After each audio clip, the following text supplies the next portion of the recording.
No Man's Sky's big summer update is here, and it is update 5.0 Worlds Part 1. I'm Controlled Chaos, and in this video I'm going to go over the major points of this update. Let's get started. First off, we have the Big Hunt Expedition.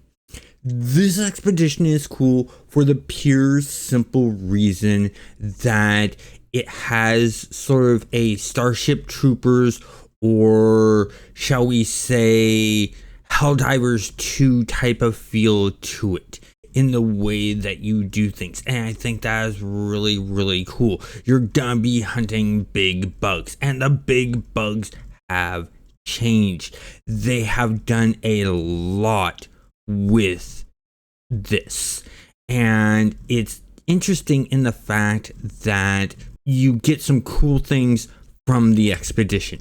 You get insect armor from doing this expedition, and the cool thing about this insect armor is you get, so there's several different heads, there's a backpack, there's a chest piece and stuff like that, as you're seeing on screen now. But with that, there's even more that you get. You get some cool things. They've added in beetle diversity. And with this beetle diversity, they've changed up how they look. Some are aggressive, some are not aggressive. And so that really adds to the ability of the worlds. And I like that they've done that. Even more so of an interesting fact with this is the fact that you get a jetpack that comes with this update, and this update has a really cool sort of effect when it flies off, and I like that fact. It's gonna fit well with the insect armor.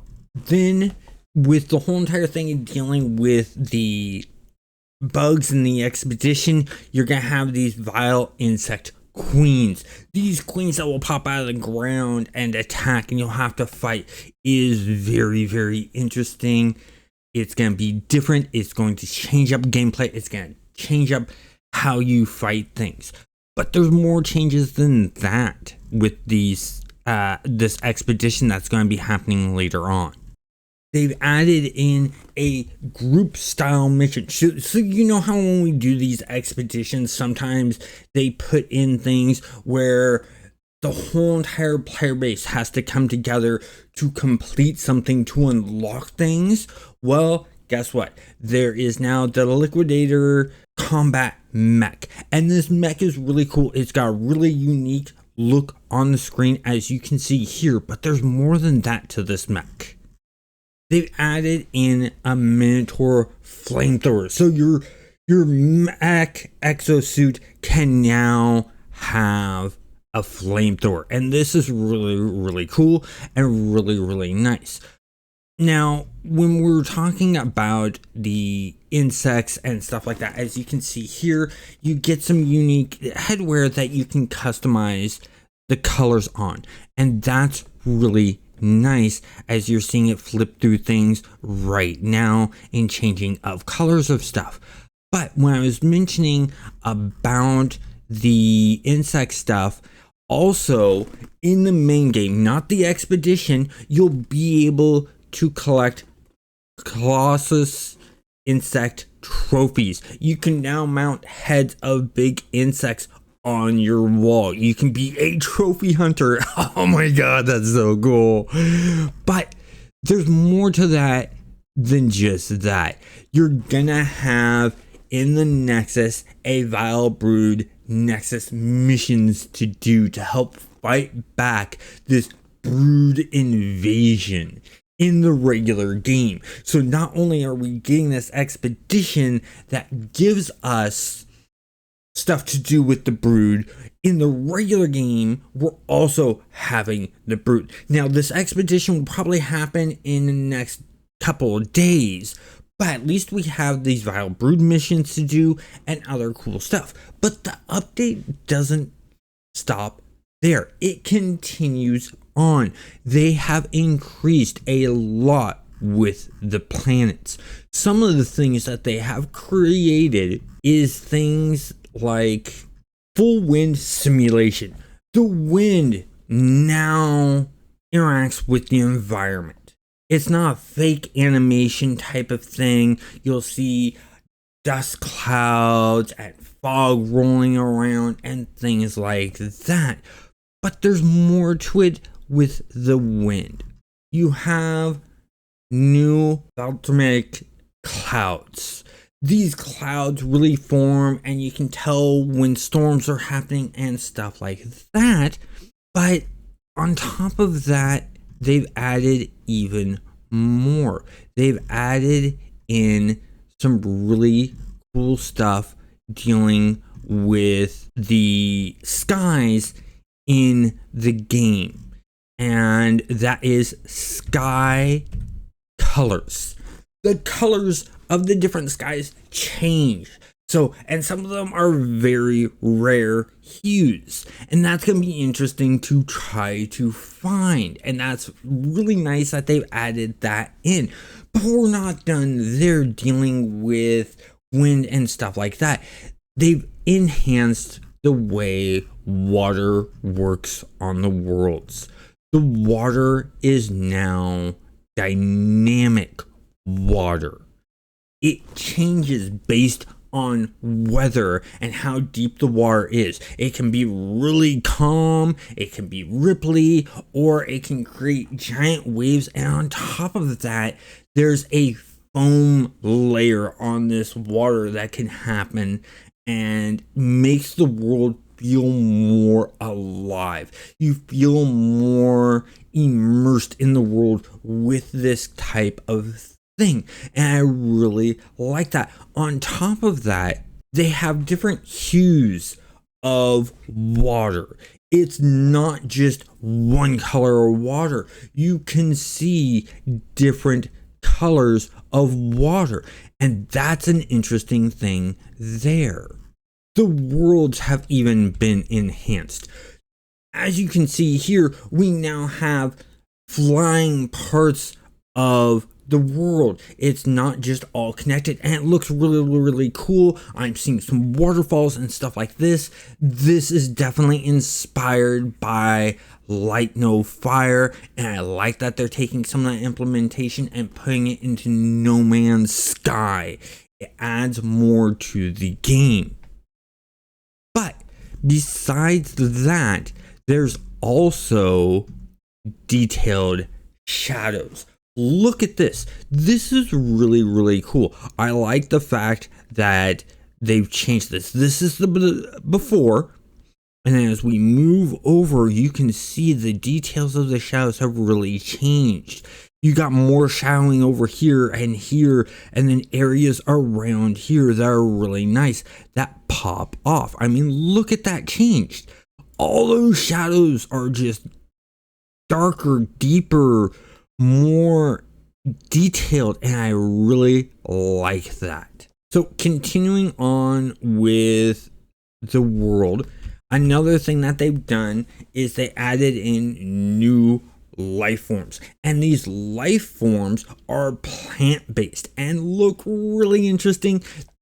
So much to explore, so much unique stuff, but we still have more to deal with dealing with the planets. Sub-Zero worlds, you're going to see the snowfall, you're going to get more detail. Blizzards will feel like actual blizzards, and I think that is really cool. Then you have desert diversity. You're going to see palm tree like plants. You're going to see more diverse deserts, and not every desert planet is going to look the same, and I like that effect. Now, those worlds that are toxic and stuff like that, they've named noxious worlds, and they've upped those in the variety and how those look also, and that's a big bump in increasing in variety. Then we have those hot worlds, those radioactive worlds and stuff like that. They've increased those and how those look in the world to add more diversity. Speaking of those radioactive worlds, the burnt worlds have also had an overhaul. So we're going to be seeing some new things in burnt worlds. Now those other planets that are like the peaceful planets, the pleasure planets, the tropical planets type stuff, they're going to have some nice ones, and the fact that they're going to have new flowers on them and stuff like that. They may even be their own new type of planet. So keep an eye out for those. Solar sail ships have come to the ship customizer. You can now build your own solar sail ship. That is awesome and nice. I can't wait to build mine. On top of that, we have more to go over, such as engine enhancements. They have enhanced the engine and the way it puts things into being worked on, whether it's CPU or GPU. A lot of your environmental objects like trees, rocks, grass, stuff like that have been moved from the CPU to the GPU, which means that will run a lot better and improve the level of detail. The walker battles have been enhanced, and with that, you get some really cool stuff. You now have the different bars that were talked about for the combat and changing up how you're fighting walkers. We have new recipes to cook, new ingredients to use in cooking. There's new life forms. There's living buildings. I couldn't even think of such things. They're being very creative. I love this. I want to get myself a living building pet so badly.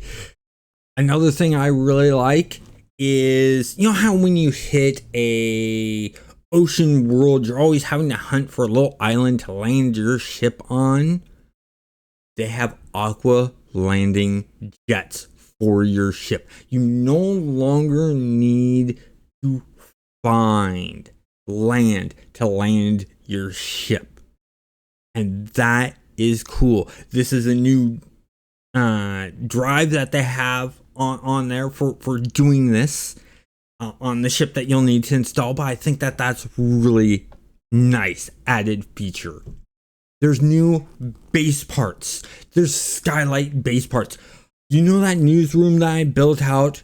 Well, guess what? I'm putting skylights into it. Definitely putting skylights into it. There's also new gestures. You get things like a dance. You get things sort of like a superhero land. Hands on hips. Crossed arms. Just nice stuff like that. There's specular underwater bases that are going to be really nice to improve on yours. And I like how they have this picture here of it where the base is half in the water and half out of the water. How cool is it to watch that water dip and rise as you're looking out the window? That's going to be really cool. I'm going to have to now make myself a base that's half in the water, half out of the water. DLSS 3. They have improved things for NVIDIA cards. If we look at this from before to after, we see some light improvements, especially on the shading of stuff. I am seeing some good improvements. Now, one of the other things I'm doing again is Twitch drops. So go watch your favorite streamers' Twitch streams and get some of those cool items from the Twitch drops. I'm not one of them. I like to stay on YouTube, but you can, like Jason Plays, he's on Twitch. I think Ghostlight's on Twitch and stuff like that. So go watch their streams. If you want a full breakdown of the complete patch notes, check the link in the descriptions. Also, let me know what's your favorite part of the update. I have too many. It take me forever. Have a great day.